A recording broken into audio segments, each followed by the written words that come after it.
मिलित तस्मै श्रीगुरुवे नमः। श्रीचैतन्यमनोभीष्टं स्थापितं येन भूतले स्वयं रूप कदा मह्यं ददाति स्वपदान्तिकम्। वन्देऽहं श्रीगुरो श्रीयुतापदकमलं श्रीगुरून् वैष्णवांश्च श्रीरूपं साग्रजातं सगण रघुनाथान्वितं तं सजीवं साद्वैतं सावधूतं परिजनसहितं कृष्ण चैतन्य देवम्। श्री राधा कृष्ण पदान् सगण ललिता श्री विशाखान्वितं च। जय श्री कृष्ण चैतन्य प्रभु नित्यानंद श्री अद्वैत गदाधर शिवासादि गौर भक्त वृंद। हरे कृष्ण कृष्ण कृष्ण हरे हरे, हरे राम राम राम हरे हरे। हरे कृष्णा। आप सभी का बहुत बहुत स्वागत है नित्य श्रवण की कथा में। और आज हम लोग बहुत ही महत्वपूर्ण डिस्कशन करने वाले हैं। जीवन में सही चीज का पता होना बहुत मुश्किल होता है। व्यासदेव ने जब पुराण लिखे तो पुराण लिखने के बाद भी वो पूर्ण शांति का अनुभव नहीं कर रहे थे।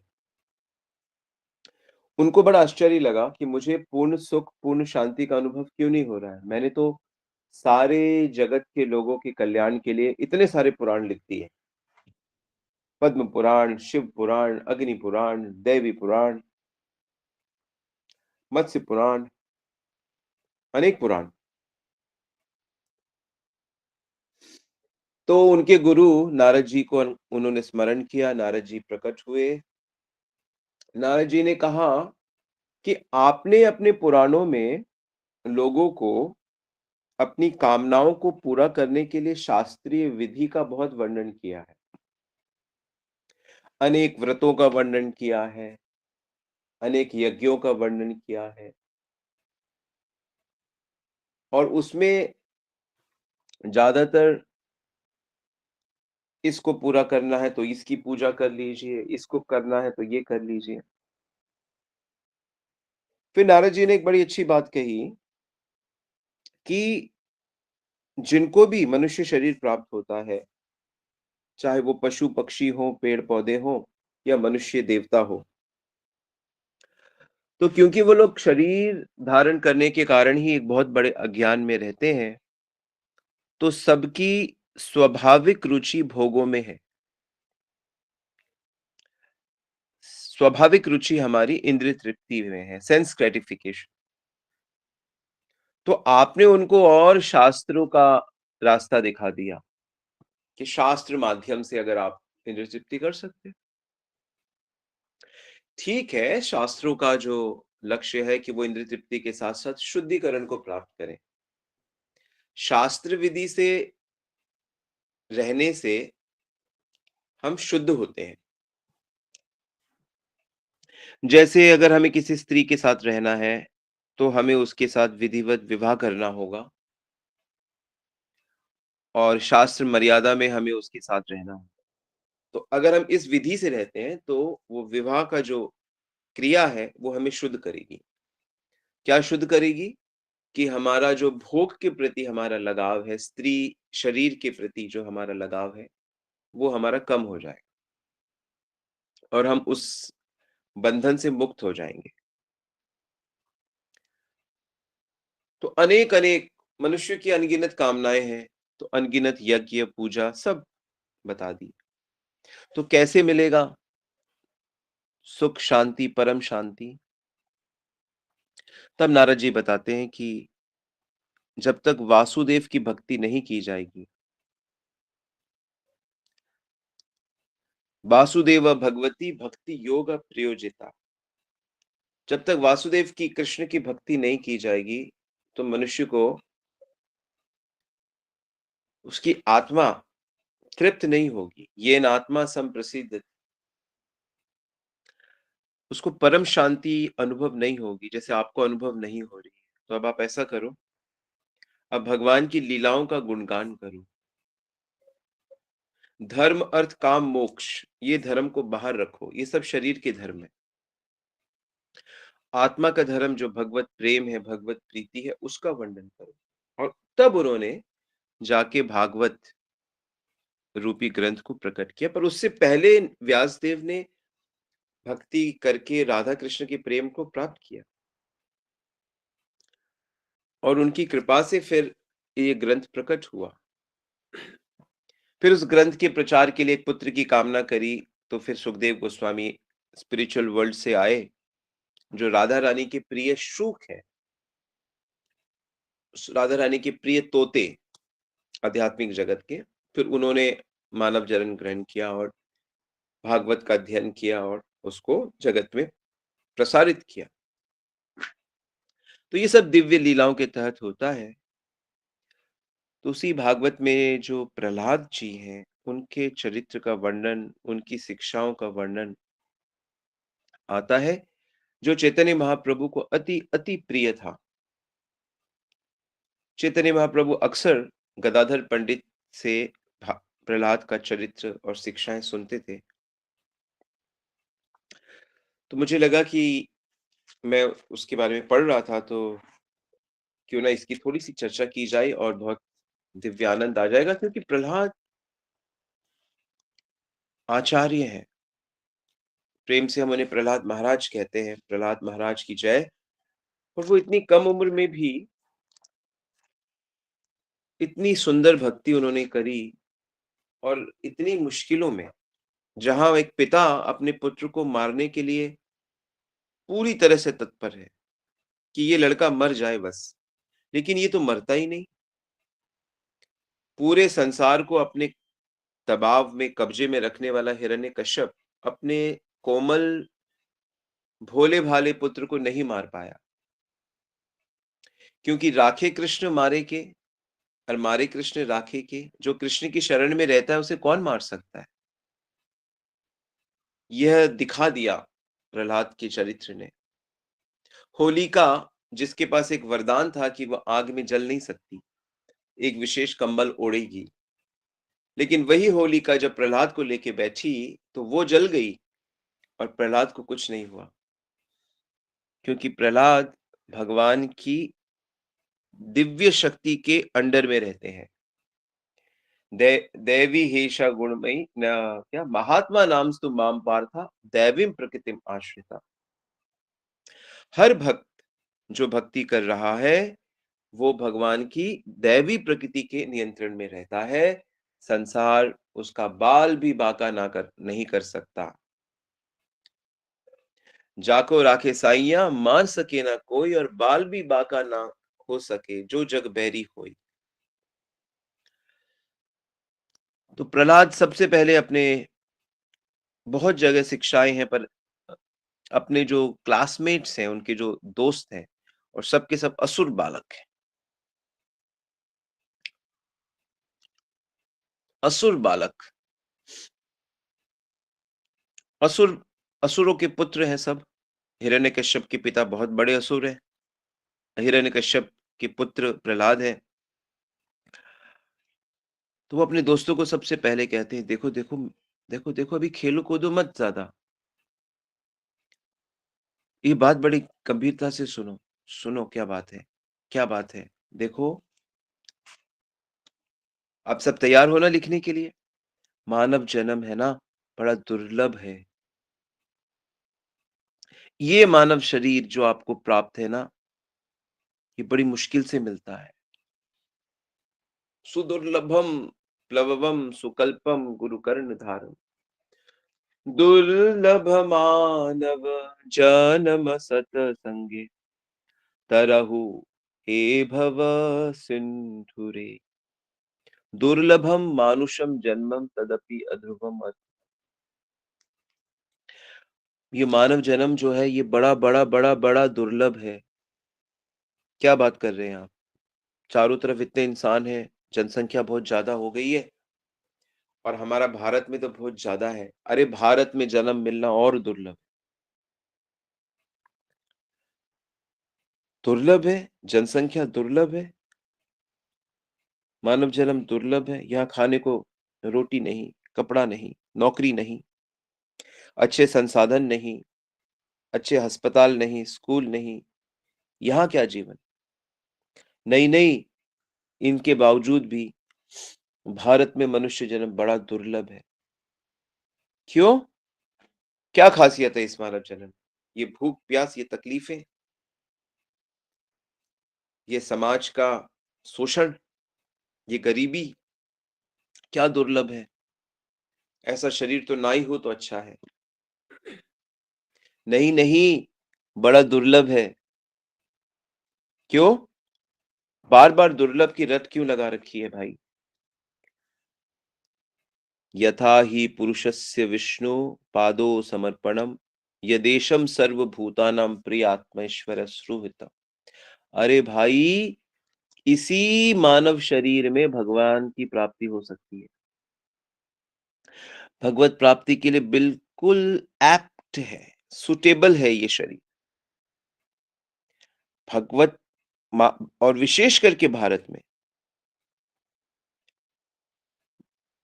इस मानव शरीर से भगवत प्राप्ति हो सकती है और ये मानव शरीर दुर्लभ है।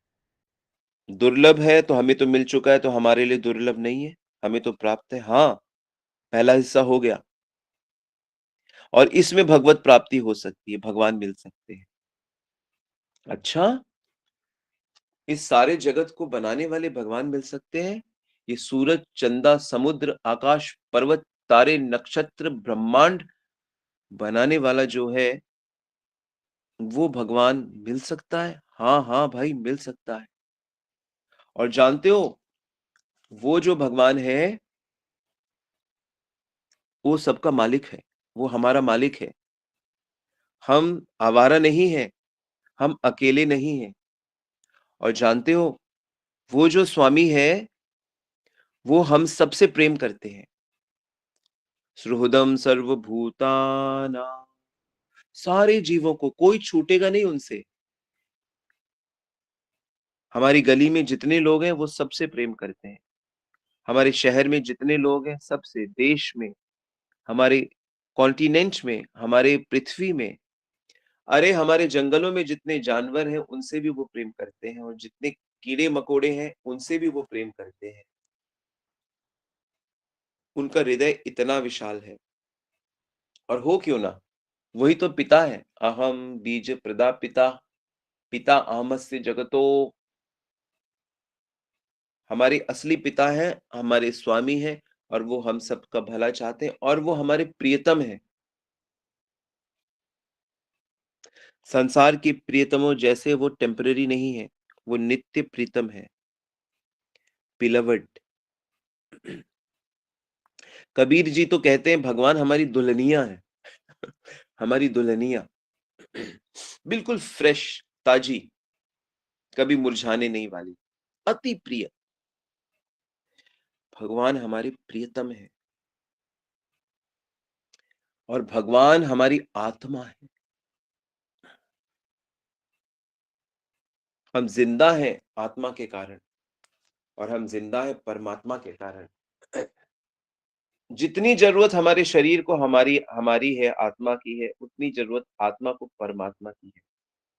जैसे आत्मा के बिना शरीर एक क्षण, एक कदम नहीं चल सकता, ऐसे ही परमात्मा के बिना हम एक क्षण, एक कदम आगे नहीं बढ़ सकते। और वो परमात्मा कोई और नहीं, श्री कृष्ण है। ब्रह्मेति परमात्मेति भगवानेति शब्दते, एते चाम्स कलाम पुंसाम कृष्णस्तु भगवान स्वयं।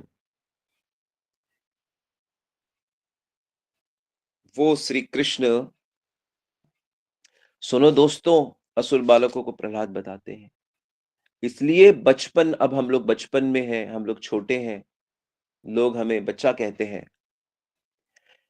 हमें इस बचपन में ही भगवान को प्राप्त करने वाले जो साधन होते हैं, जो क्रियाएँ होती हैं, जो भक्ति की रस्में होती हैं, जो भक्ति की साधना हमको अभी कर लेना चाहिए।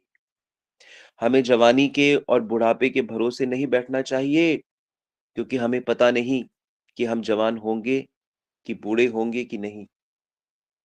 मानव जन्म का कोई भरोसा नहीं है। इसलिए जल्दी से जल्दी हमें भगवान की शरण ले लेनी चाहिए और जीवन की सफलता ही इस बात में है। उसी का जीवन सफल हो गया जिसने भगवान की शरण ली।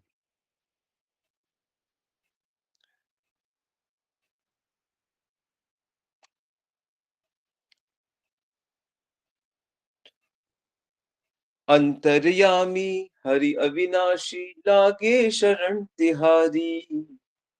श्री राधे गोविंदा मन भज ले, हरि का प्यारा नाम है श्री राधे गोविंदा। अंतर्यामी हरि अविनाशी लागे शरण तिहारी। जितनी जल्दी हो सके भगवान की शरण ले लेनी चाहिए हम लोगों को। प्रहलाद कह रहे हैं, इसलिए हम लोगों को इस बात पे विचार करके जल्दी से जल्दी भगवान की शरण ले लेनी चाहिए। जिसने भगवान का नाम लेना शुरू कर दिया और कसम खा ली कि मैं मरते दम तक जपूंगा, जिसने ये कसम खा ली कि मुझे भगवत प्रेम प्राप्त करना है, जिसने ये कसम खा ली कि मैं वही क्रियाएं करूंगा जो मुझे भगवान की ओर ले जा रही, और उनसे दूर रहूंगा जो मुझे भगवान से भटका देती है, मोहित कर देती है। चाहे वो व्यक्ति कितना ही सुंदर हो, चाहे वो व्यक्ति कितना ही मुझे चाहता हो, मैं उन चीज़ों से, उन व्यक्तियों से दूर रहूँगा, जो मुझे भगवान से भटका देती।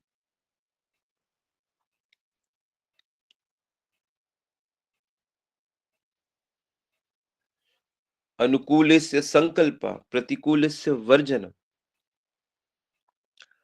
तो हमको जल्दी से जल्दी भगवान की ना शरण लेनी है। यथा ही पुरुषस्य विष्णु पादो समर्पणम। हमें इंद्रिय भोग के पीछे नहीं जाना चाहिए। इंद्रिय भोग, कोई मीठी चीज़ खाने को मिल जाए, कुछ बढ़िया सुनने को मिल जाए, कुछ सूंघने को मिल जाए, कुछ छूने को मिल जाए, आराम को मिल जाए, कुछ देखने को मिल जाए। इंद्रिय तृप्ति, क्यों नहीं जाना चाहिए? इंद्रिय तृप्ति करना तो हमको अच्छा लगता है, कोई पूछ सकता है, और बचपन से हम यही तो करते आ रहे हैं। हम इसीलिए तो अमीर और बलवान बनना बनना चाहते हैं, ताकि हम जहाँ मर्ज़ी जा सकें, जो मर्ज़ी कर सकें, जिस मर्ज़ी होटल में जाके स्वादिष्ट व्यंजन हम खा सकें, देश-विदेश घूम सकें। हर चीज़ जिस पे हम हाथ रख दें वो हमारी हो जाए। स्त्रियाँ हमारी दीवानी बन जाएँ, इतना धन हम चाहते हैं, इतना सुंदर हम बनना चाहते हैं। अरे नहीं, नहीं, इंद्रिय तृप्ति के पीछे नहीं जाना चाहिए। प्रहलाद महाराज कहते हैं, क्यों? किसी सखा ने पूछा, क्यों नहीं जाना चाहिए? वो तो देखो, प्रारब्ध के अनुसार, कर्मों के फलों के अनुसार इंद्रिय तृप्ति की वस्तुएँ अपने आप हमारे सामने आ जाएँगी, अपने आप। उसके लिए प्रयास करने की ज़रूरत नहीं है। जैसे दुःख जो होता है, वो अपने आप हमारे सामने आ जाता है। उसके लिए हम कोशिश नहीं करते। वो हमारे कर्मों के फलों का नतीजा है, जो देवता लोग हम तक पहुँचा देंगे, चाहे हम कहीं रहें। तो इंद्रिय विषय जो होते हैं, वो अपने आप आ जाएँगे, उसके लिए प्रयास मत करो। और वैसे भी कौन-सा इंद्रिय तृप्ति करके तुम्हें सुख मिलने वाला है? क्षणिक मिलेगा, फिर दुखी हो जाओगे। पर मेरी बात मानो, और शास्त्रों की बात है, कोई मैं अपनी तरफ से नहीं बोल रहा हूँ, कि ये चीज़ें अपने आप आ जाएँगी और चली जाएँगी। थोड़े समय आएँगी, फिर चली जाएँगी। कैसे? जैसे दुःख आता है, सर्वत्र लभ्यते देवात् यथा दुःखम अयत्नतः। बिना प्रयास के जैसे दुःख आ जाते हैं, ऐसे ही देव के देवताओं के अरेंजमेंट से हमारे जो भी प्रारब्ध के अनुसार भोग हैं, वो अपने आप आ जाएँगे। इसलिए जो चीज़ अपने आप ही आने वाली है, उसके लिए क्यों प्रयास करें, उसके लिए क्यों चिंता करें, उसके लिए क्यों दूसरे को तकलीफ दें, उसके लिए क्यों हम नए-नए पाप करें, उसके लिए क्यों हम दूसरों के साथ अपने संबंध खराब करें, शोषण करें, क्यों करें? क्योंकि वो चीज़ें तो अपने आप आने वाली। और जो लोग इस तरह इंद्रिय तृप्ति का प्रयास करते रहते हैं और अपने मन, बुद्धि, इंद्रियों को उसमें लगा देते हैं, उनको कृष्ण नहीं मिलते भाई, भगवान उनसे छूट जाते हैं।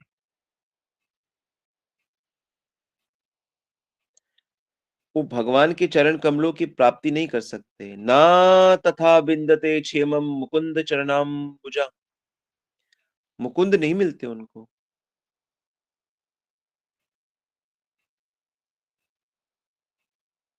इसलिए दोस्तों, ये जो मानव शरीर भगवत प्राप्ति के लिए मिला है, इसमें अनेक तरह के भय रहते हैं और इसमें कई तरह की बीमारियां भी आनी ही है। चाहे कितनी ही एक्सरसाइज, योगा, प्राणायाम, मेडिसिन ले लो, इसमें बुढ़ापा आना ही है, बीमारियां आनी ही है, मृत्यु आनी ही है। जन्म, मृत्यु, जरा, व्याधि, दुःख, दोषानुदर्शनम्, ये दोष इसमें रहेंगे। इन दोषों को स्वीकार कर लो और जब तक ये स्वस्थ है, जब तक इसमें और परेशानियाँ नहीं आ जाती, इसलिए अपना सच्चा कल्याण करना, हर दिन अपना सच्चा कल्याण करते रहो। देखो हमारी उम्र अगर मान लो 100 साल है, तो आधा हिस्सा जो नहीं जानते, आधा हिस्सा तो सोने में चला गया। रात को अंधकार में, अज्ञान में सो जाते हैं। और बचपन में भी हमें पता नहीं रहता क्या सही है, क्या गलत है, मुझे मेरे लिए क्या सही है। बचपन तो अज्ञान में गया और थोड़े से बड़े होते तो खेल-कूद में ऐसे लगते हैं कि 15-20 साल वहीं गँवा देते हैं। और फिर आखिरी में जब बूढ़े हो जाते हैं, तो बूढ़े लोगों को भी ज़्यादा कुछ करने को रहता नहीं है। बस डॉक्टर और हॉस्पिटल और घर और दवाइयाँ और क्लिनिक और नर्स, यही सब चलता है। अब बीच में जो थोड़ी बहुत युवा अवस्था के दिन होते हैं और तब हम लोग ऐसी-ऐसी कामनाएँ बना लेते हैं स्त्री के साथ, ऐसी-ऐसी कामनाएँ बना लेते हैं धन को लेकर, ऐसी-ऐसी कामनाएँ बना लेते हैं कि संसार में बहुत बड़ा व्यक्ति बनना है और घर-द्वार की आसक्ति हमको में हम इतना उलझ जाते हैं कि हमको ये भी नहीं पता लगता कि हम क्या करने आए थे और हम क्या कर रहे हैं। इस तरह जो भी थोड़ी बहुत उम्र रह जाती है, निकल जाती है। और ऐसा कहाँ है वो मनुष्य जिसने अभी तक अपनी इंद्रियों को कंट्रोल नहीं किया है, जो घर की आसक्ति को छोड़ सकता है। माया की रस्सियाँ इतनी मजबूत हैं कि हम तो यहाँ से छूटने के बारे में, छूटना तो दूर, हम सोच नहीं सकते कि हमें यहाँ से छूटना चाहिए।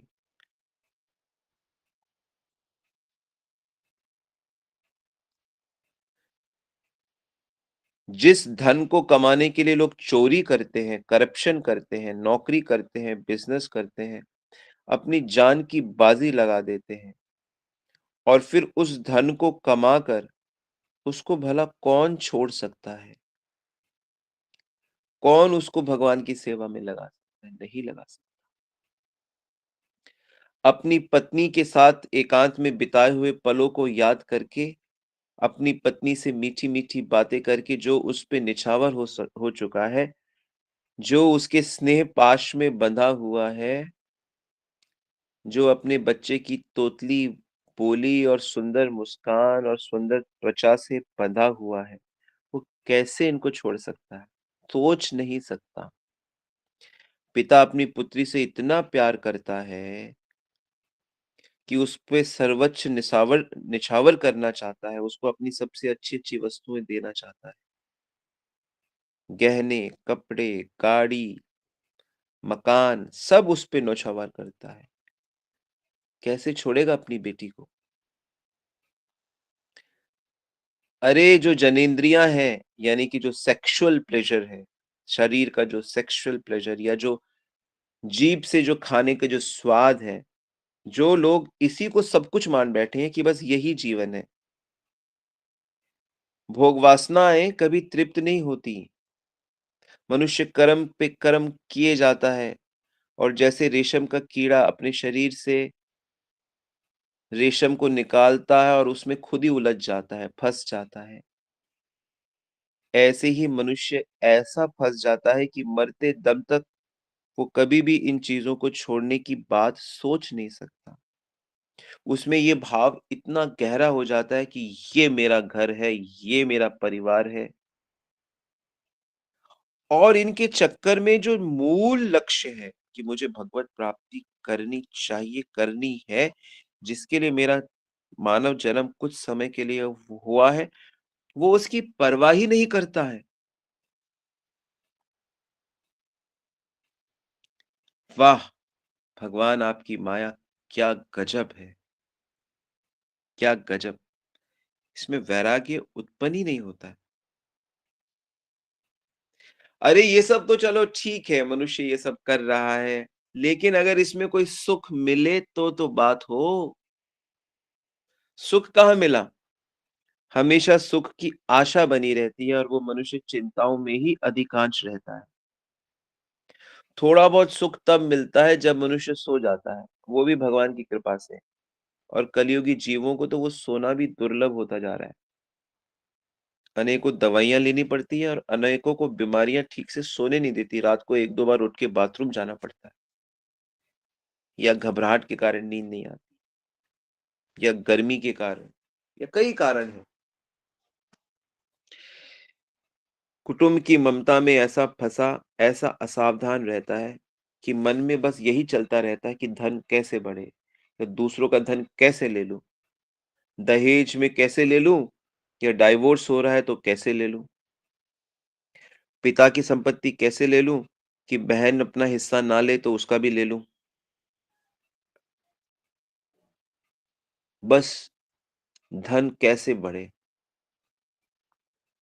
बड़े से बड़ा विद्वान व्यक्ति भी जो अपने कामों को बड़े अच्छे से कर रहा है, लेकिन वो भी बस अपने कुटुंब के पालन में ही लगा रहता है।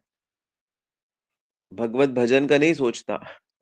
बड़े से बड़ा विद्वान भी बुद्धू बन के माया के घर से निकल जाता है और माया की दूसरी कोठरी में जाता है और भयानक कोठरी में। तो जब तक मैं और तू अपने और पराये का ज्ञान रहता है, तब तक हम तमोगुण में ही रहते हैं।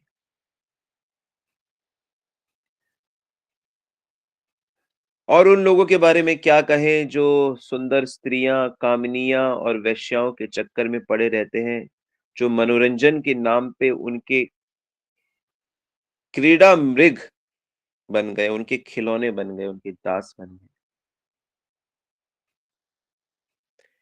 तो इसलिए उद्धार होना बड़ा मुश्किल है। लेकिन सुनो एक बात बड़े ध्यान से, हालाँकि इतने बुरी तरीके से सारे लोग फँसे हुए हैं, लेकिन सुनो मेरी बात, भगवान को प्रसन्न करना बड़ा आसान है। भगवान को प्रसन्न करने के लिए कोई बहुत ज़्यादा मेहनत की ज़रूरत नहीं होती दोस्तों, क्योंकि भगवान एक तो सबके अंदर रहते हैं और हर चीज़ को सत्ता रूप से उन्होंने धारण किया हुआ है, इसलिए वो हमसे दूर नहीं है। ब्रह्मा से लेकर छोटे से छोटे तिनके या पंचभूतों से बनी हुई जितनी भी चीज़ें हैं या प्रकृति के गुणों से जितनी भी चीज़ें हैं, वो सब की सब उस भगवान ने ही धारण कर रखी है। समस्त सुंदरता कहीं भी दिखाई पड़े, कहीं भी कोई ऐश्वर्य दिखाई पड़े, कहीं भी कोई माधुर्य की बात हो, समझ जाना वो सब भगवान से ही प्रकट हो रहा है। अंतर्यामी रूप से वो हर किसी को देख रहे हैं।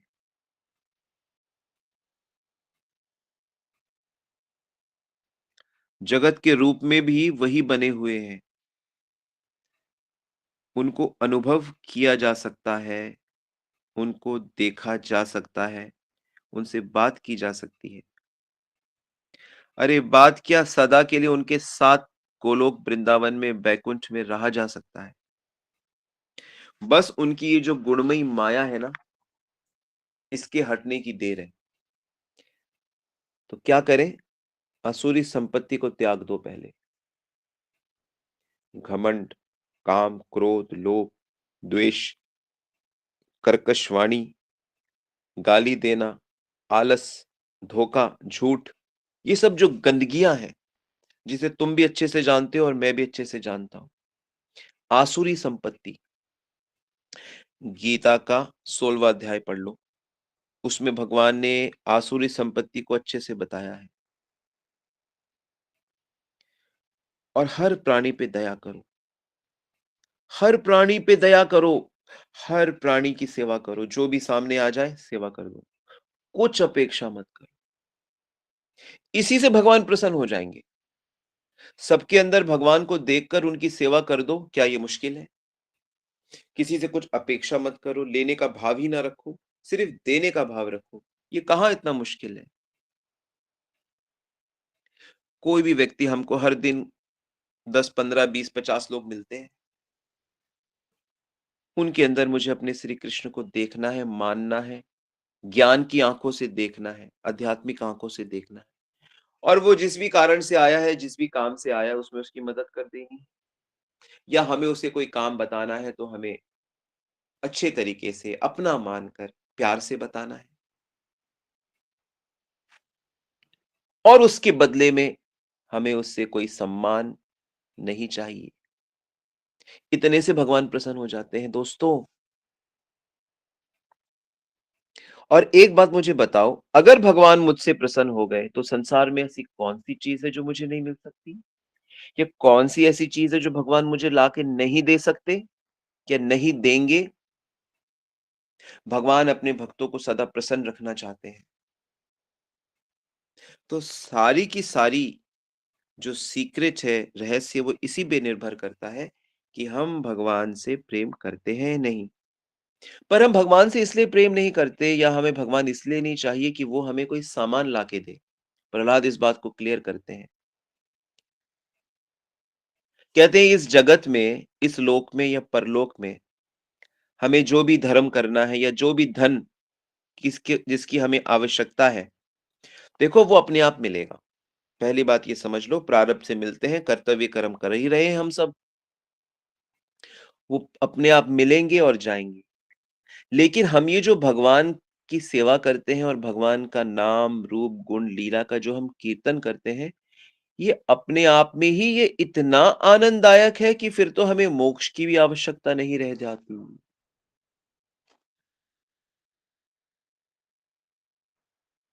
तुष्टे च तत्र किमलभ्यनन्ताद्ये किम त्रैगुण्य व्यक्तिरेकादिः स स्वसिद्धः। ये अपने आप में ही इतना सिद्ध है, परफेक्ट है कि भगवान की कथा, भगवान का नाम जप कीर्तन से हमें मोक्ष की भी कोई ज़रूरत नहीं पड़ती। जितनी भी चीज़ें हैं, अगर वो सारी चीज़ें, जो कुछ भी मनुष्य कर रहा है या हम कर रहे हैं, अगर उन चीज़ों से हमारे भगवान को समर्पण नहीं हो रहा, अगर उन क्रियाओं को करने के बाद हमारे प्रभु प्रसन्न नहीं हो रहे हैं या हमारा समर्पण उनके प्रति नहीं हो रहा, तो वो कार्य सही कैसे होगा? वो धर्म कैसे हुआ? मैं उसको ठीक नहीं मानता। समय व्यर्थ हो रहा है। और ये जो मैंने तुमको बताया ना, ये दुनिया का सबसे बड़ा विज्ञान है। ऐसा मेरे गुरु नारद ने बताया है।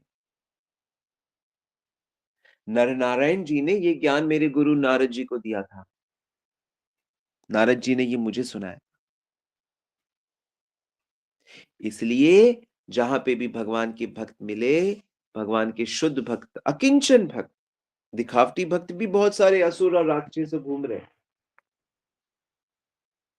लेकिन जहाँ भी भगवान के शुद्ध भक्त मिले, उनके चरणों की रज लेकर अपने शरीर में मल लो,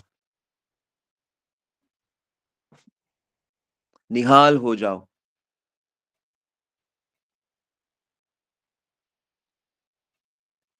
तो फिर ये जो भागवत धर्म मैंने तुम्हें सुनाया है ना, ये तुम्हारे हृदय में आ जाए, तुम्हें समझ में आ जाएगा। तुम्हारे चित्त में घुस जाएगा और तुम भगवान की शुद्ध भक्ति करके भगवत प्राप्ति कर लोगे। तुम्हारे करोड़ों, अरबों, खरबों जन्म सारे सफल हो जाएँगे। तुम सदा को सुखी हो जाओ। सदा को सुखी। इस प्रकार प्रहलाद अपने दोस्तों को समझाते हैं, अपने मित्रों को, जो असुर बालक है, जो मिसगाइडेड है। इसी प्रकार श्रील प्रभुपाद, गुरुदेव, वैष्णव हम सबको समझाते हैं। तो अगर हम ध्यान से भक्तों की बातों को सुनेंगे, तो सुनने से अति शीघ्र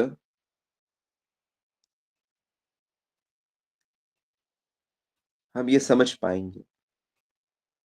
यस्यां श्रूयमाणायां कृष्णे परम पुरुषे भक्तिर उत्पद्येते पुंसा शोक मोह भयापहा।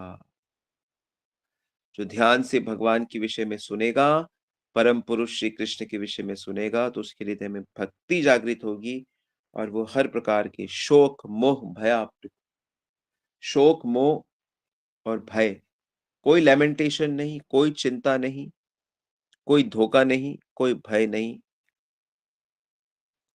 सब चले जाएंगे। जीवन सफल हो जाए। इस प्रकार प्रहलाद अपने मित्र को समझाते हैं। उसका एक अंश मैंने आपको सुनाया। हरे कृष्णा। श्री प्रभुपाद की जय, श्री गुरु महाराज की जय। आई होप आपको ये शिक्षाएं अच्छी लगी। किसी का कोई प्रश्न है तो आप पूछ सकते हैं।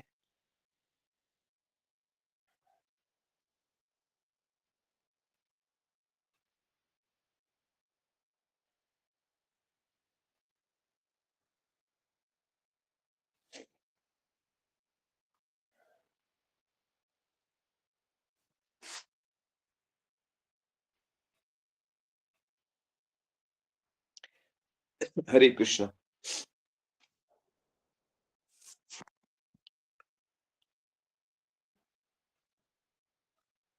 प्रतिदिन भगवान का नाम लेना, सुबह जल्दी उठ के कथा सुननी है, सेवा करनी है, चिंतन करना है, नवता भक्ति, भगवत भक्ति और भक्तों के संग में रहना है।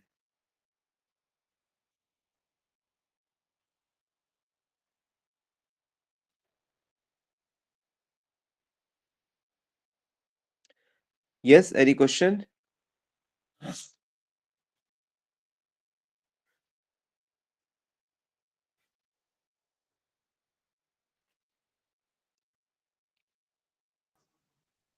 हरे कृष्णा प्रभु जी।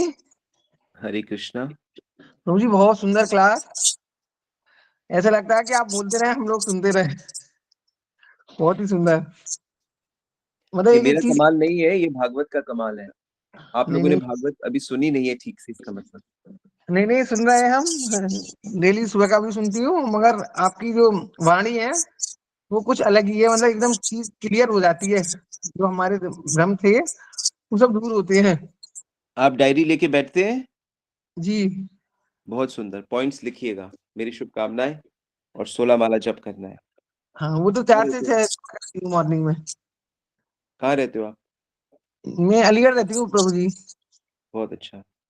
आपसे मिले भी थे, सोनिया माता जी ने मिलवाया था आपसे, मगर थोड़ा जल्दी में थे आप जब अभी व्यास पूजा में आए थे ना। जी जी, बाद बाद में बात करते हैं। यहाँ ठीक क्वेश्चन ठीक आंसर है। करेंगे। हाँ ठीक है। हरे कृष्ण प्रभु जी। हरे कृष्ण प्रभु जी, दंडवत प्रणाम। जी, दंडवत प्रणाम। प्रभु जी, ऐसे जैसे भी आपने बताया कि जैसे जो पैसे के पीछे मतलब ज्यादा पीछे जैसे हम लोग भागते हैं, तो हमारी स्थिति तो और भी ज्यादा गंभीर है हाँ कि हाँ। हम लोग पैसे के पीछे भाग ही रहे हैं। यस, पैसे के तो पीछे मत फिर भागिए। काम करते रहिए, मेहनत करते रहिए। मगर फैमिली वाले हैं या हस्बैंड है या फिर तो कैसे करेंगे? वो तो समझाने से भी देखिए, समझते तो हैं। दो चीजें हैं। जैसे बच्चे होते हैं, बच्चे क्या होते हैं, उनको भी तो पैसे की जरूरत होती है, उनको भी तो फीस देना है, उनको भी कभी कुछ खरीदना है, उनको भी कभी चीजें चाहिए होती हैं, तो वो अपने माता पिता से कहते हैं। तो ऐसे ही हम लोगों को अपने माता-पिता पे पूरा भरोसा रखना चाहिए, यानी कि हमारे राधा कृष्ण। और बच्चों को काम है कि वो अच्छे से पढ़ाई करें, जिस भी किताब की आवश्यकता है वो उनके माता-पिता उनको ला देते हैं। तो धन को जीवन का लक्ष्य ना बनाओ, प्रेम को बनाओ। तो और भगवान जितना दे रहे हैं, प्रारब्ध अनुसार, कर्म अनुसार, उसको लेके सेवा में लगाओ, सेवा करते रहो पूरे परिवार की और भगवान की और सबकी।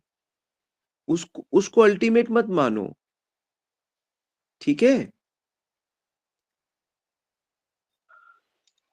जी, जी प्रभु जी, समझ में आ रहा है? तो वो कोशिश छोड़ना करते हैं। होगा। मैं यही बात कई दिनों से कर रहा हूँ कि अंदर से जो ये बाहर से तो चलो आप लोग भक्ति कर रहे हो, लेकिन अंदर से नहीं कर पा रहे, इसीलिए शांति और सुख का अनुभव नहीं होता है। क्योंकि अंदर से सूक्ष्म रूप से हमने सब चीज़ों को बहुत गहरे तरीके से पकड़ा हुआ है। तो ये तो सिर्फ़ एक धन की बात है, इसी प्रकार सम्मान को भी पकड़ा हुआ है, इसी प्रकार शारीरिक सुखों को पकड़ा हुआ है, ऐशो-आराम को पकड़ा हुआ है, मान-सम्मान को पकड़ा हुआ है।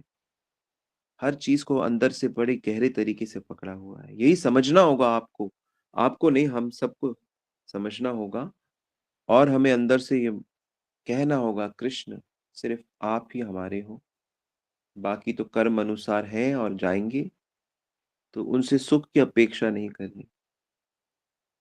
तब जाके आप भुक्ति और मुक्ति अभी तो ज़्यादातर लोग सोचते हैं कि हमारे दुःख चले जाएँ, तो ये मोक्ष हुआ, मोक्ष की कामना है दुःख जाना। तो जब तक भुक्ति और मुक्ति की कामना रहती है ना, तो प्रेम का आनंद नहीं आता है। लेकिन अंदर से जब ऐसा संकल्प हो जाता है कि जैसे भी भगवान रखेंगे, हम भक्ति करेंगे। क्या हम फ्लैट में रहते हैं, अपने मकान में रहते हैं, या किराए के मकान में रहें या झोपड़ी में रहें, या झोपड़ी भी ना हो, पेड़ के नीचे रहें, तो भी हम भक्ति करेंगे। ऐसी जो चेतना को हमें प्राप्त करना है और भगवान घबराइए मत, भगवान आपको बहुत अच्छा रखेंगे। हम जैसे फटीचरों को भगवान इतना अच्छा रखते हैं, तो आप लोग तो इतने सम्माननीय और इतने मेहनती लोग हो, तो भगवान बहुत अच्छे से रखेंगे। बस अंदर से वो संकल्प और निर्णय लेना पड़ेगा कि नहीं, हमारे आश्रय सिर्फ़ प्रभु आप हो, आपसे हमारा प्रेम, आपसे हमारी प्रीति बढ़ती रहे, बस यही हमारी एक कामना है। बाकी तो भगवान को जी, पता है कितना किसको कहाँ देना है, कब देना है, वो ठीक जानते हैं। उनको सिखाने की, बताने की ज़रूरत नहीं है, वो सब जानते हैं। सर्वज्ञ हैं वो। अरे वो तो कोटि जन्म के आगे का भी जानते हैं, तो कोटि जन्म पीछे का सब जानते हैं। उन्हें बस ये बताओ कि हम भी आपसे प्रेम करेंगे, हम भी शुद्ध होंगे, हम भी आपकी जनों की सेवा करेंगे, हम भी आपके गीत गाएँगे, हम भी आपको खिलाएँगे, हम भी आपके बन के रहेंगे। ऐसा संकल्प लेना पड़ेगा मेरी मैया, ठीक है? और होगा। जी, इसको लिख लो थैंक यू प्रभु जी। और इसको अंदर ठीक है, से ठीक है। अपना ऑपरेशन खुद करो। हरे कृष्णा। थैंक यू प्रभु जी। हरे कृष्णा, धन्यवाद प्रणाम। जी। हरे कृष्णा प्रभु जी, मैं लखनऊ से बोल रही हूँ, राजकेशरी पाठक। जी, राज भैया बोलिए। प्रणाम गुरु जी। हरी मेरा बोल। प्रश्न ये है स्वामी जी कि मतलब एक लोग हैं तो मतलब जैसे शाम को भगवान को रात में सुला देते हैं, सुबह उठाते हैं नहा के, तो वो कहती हैं कि मतलब जो संसार को सुलाता उसको मैं क्या सुलाऊं। इसके बारे में आपसे प्रश्न करना है कि हम लोग सही करते हैं कि गलत करते हैं। जो अजन्मा है, अजित होके वो जन्म लेता है, जी जी। पूर्ण तृप्त रह के भी वो माखन चोरी करता है, तो वो प्रेम के वशीभूत होता है। ये रहस्य वो लोग नहीं जानते। जो इस तरह की बातें करते हैं, हाँ, वो जनरली निराकार भक्ति करते हैं। वो प्रेम के सिद्धांतों तक अभी तक वो पहुँचे नहीं हैं। बस यही गुरु जी, तो मैंने उनसे कहा कि उनको तो मैं भाई समझती हूँ, उनको भगवान नहीं उनको अपना परिवार बस, समझती हूँ, बस, बस, बस, ठीक है। तो उनको मैं वैसे ही खिलाना वैसे सुलाना, हम उनको ये समझते हैं। अब जैसी आपकी भावना हो, जैसा आप समझें। जी, जी। मैंने कहा मैं स्वामी जी से प्रश्न करके पूछ के तब बताऊंगी। ठीक है गुरुजी, प्रणाम। हरे कृष्ण। हरे कृष्ण प्रभु।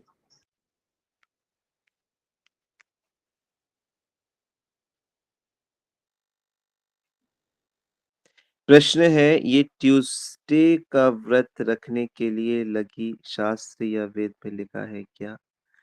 ट्यूसडे का व्रत, एकादशी व्रत हमारे शास्त्रों में हर दिन का व्रत है। सोमवार, मंगल, बुध, शनि, शुक्र, सारे व्रत हर दिन।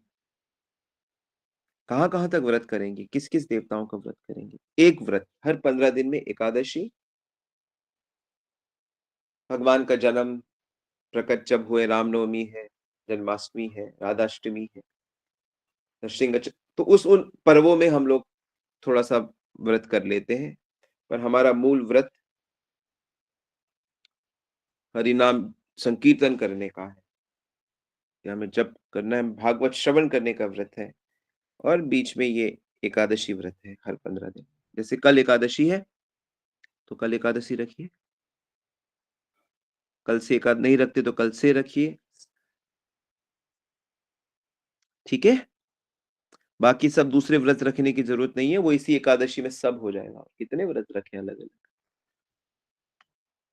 पेड़ की जड़ में पानी डाल के सब जगह जड़ पहुंच जाएगा, और सारे देवता, चाहे वो शनि देव हो या कोई ग्रह हो, सब तृप्त रहते हैं भक्त से, क्योंकि भक्त प्रेम करता है, सम्मान करता है, निस्वार्थ भाव से, कोई अपेक्षा नहीं करता, इसलिए सारे देवता उसके अनुकूल रहते हैं। ठीक है?